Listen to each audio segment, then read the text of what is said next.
Whew. So, I just watched Dune Part 2, and to be honest with you, it was absolutely exhausting in the best possible way. This is cinema at its most gargantuan, epic, and legendary. And it is just going to be difficult to summarize in this very quick and short video the religious experience I just had literally less than half a day ago. So first, let me just give you some backstory. I'm a big Dune guy, okay? I'm a big science fiction and fantasy guy in general, but I do really like Dune. I read Frank Herbert's original novel right before the first film came out and really enjoyed it. I was aware of its status as one of the greatest and most influential pieces of science fiction ever, but what I was completely taken aback by was just how weird it was. This is one ambitious, extravagant, psychedelic, and messianic story, which makes 2001: A Space Odyssey look like Biff, Chip, and Kipper going to the doctor in comparison. I was not surprised to find out that Frank Herbert in his life was very much a cultivator and ingester of psilocybin mushrooms.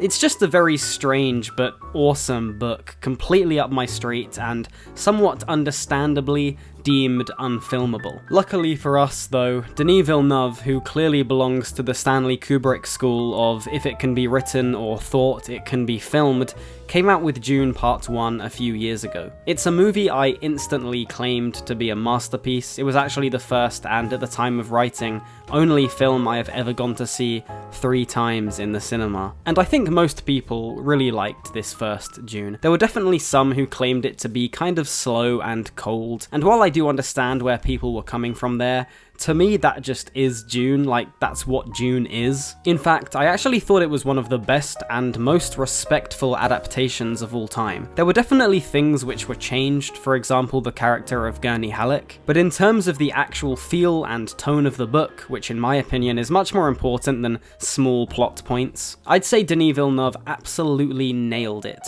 You can really tell while watching this that the guy knows Frank Herbert's original novel front to back and genuinely wanted to honour him. And I think with Dune Part 2, which yes definitely makes more changes than the first film, is an even more incredible and respectful adaptation. Because here's the thing with Dune Part 1, as much as I love it, a lot of it is set up, especially after watching the second one. It does kind of feel like a prologue to the grand, epic, religious story that is Part 2. Don't get me wrong, I'm standing by the opinion that it is a masterpiece, but it's this second film where Villeneuve really had to justify this whole project, where he actually had to deliver on what was initially promised in the first Dune, and deliver Dune Part 2 does. It is a daunting task to try and summarize this film, and I am definitely going to have to watch it again, but let me just try and give my initial thoughts on this absolute behemoth of a sequel. First of all of the religious psychedelic stuff I loved so much from the book is adapted so well here. It pays off everything that the first film set up so perfectly. I'm actually surprised that a blockbuster of this size was allowed to be as beautifully strange as it ended up being. We need more stuff like this, you know? There is no reason that movies with big budgets can't be weird and bold. I really enjoyed what this film has to say about myth and prophecy. I actually think it expands on a lot of the things touched upon in the original novel really well. I also do enjoy all the changes from Frank Herbert's Dune. There are things in that book which, while really cool, definitely just wouldn't have worked at all in the medium of cinema, and I think Villeneuve does a perfect balancing act when it comes to these changes. This is once again an excellent adaptation of how that book feels. I mean, there is so much time spent here just conveying what it's like to walk the sands of Arrakis. Feel the heat from the sun beaming down onto you. Again, much like the first film, there are a lot of these small, wordless sequences with just breathtaking, at times avant-garde visuals. Hans Zimmer's score is once again euphoric and otherworldly and deeply spiritual. I do think his music for these 2 Dune films are his best ever work. I know people champion what he's done on various Christopher Nolan movies, but to me this is just on another level. And the music plus visuals combine to create such a distinct and palpable atmosphere. While watching this film, you really do feel like you're on Arrakis with these characters. And yeah, I know that sounds cliche, but it just is true. As much as I love the original Star Wars and Lord of the Rings trilogies, films which which I think are very comparable to these Dune movies in terms of being huge-scale, decade-defining events. I never really get the impression of what it's actually like to exist in Middle-earth or a galaxy far, far away, anywhere near as much as I do on Arrakis with Dune and Dune Part 2. Speaking of the visuals, I thought the effects were...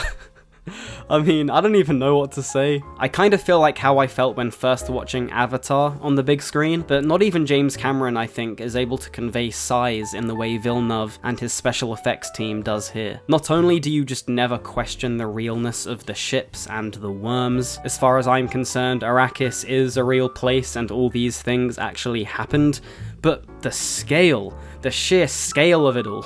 It is easily one of the biggest movies I've ever seen. That's why I feel so exhausted after watching it. It's all just so grand that I don't even know how to process it, really. You won't truly get it unless you've read Frank Herbert's original novel, but it is just such a perfect realization of what he was writing about. Every character just looks like an ant compared to everything around them. Next up, the performances.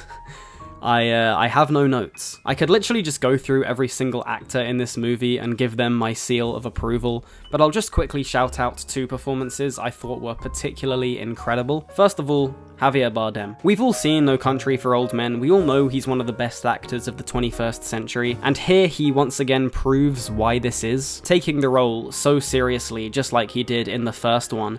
But here we really get to see a lot more of Stilgar, actually. And every time he was on screen, I was just blown away. He's actually pretty funny as well. In fact, I think this film is a lot more humorous than the first. It's clearly a reaction to many people who claimed the first one to be a little too cold and stoic. And look, while I loved the tone of the first movie, I did admittedly welcome the maybe 20% increase in humor here. There's one bit with Stilgar where, I won't spoil it, but basically Paul Atreides denies something. You'll know which scene I'm referring to if you've seen it. And it just cuts to Javier Bardem talking to some Fremen about what Paul said, and it's just absolutely hilarious, and even more impressive when you realize that it's spoken in like a made-up language. But the other actor I want to shout out is actually Timothée Chalamet, who here I think gives a performance that might be better than his breakout role in Call Me By Your Name. I know that some people were unsure if Chalamet had the acting chops to truly realize Paul's arc throughout this film, but he completely sold me in every single scene. Because yes, there are scenes where Paul has to be quiet and tender, and we all know that he can pull these off. But Paul Atreides at times also has to be resolute and heroic and angry, and I thought Chalamet nailed all of it, to be honest. I was really impressed with him here, because Paul is a difficult and complex character, especially in the latter half of the book. It's interesting because yes, he is a good guy and we want him to succeed.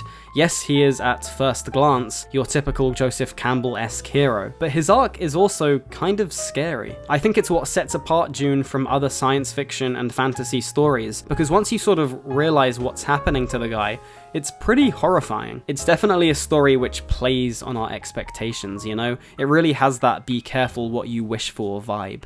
In terms of any flaws I might have with Dune Part 2, if we're being honest, I reckon I'll need to watch it again before commenting on that.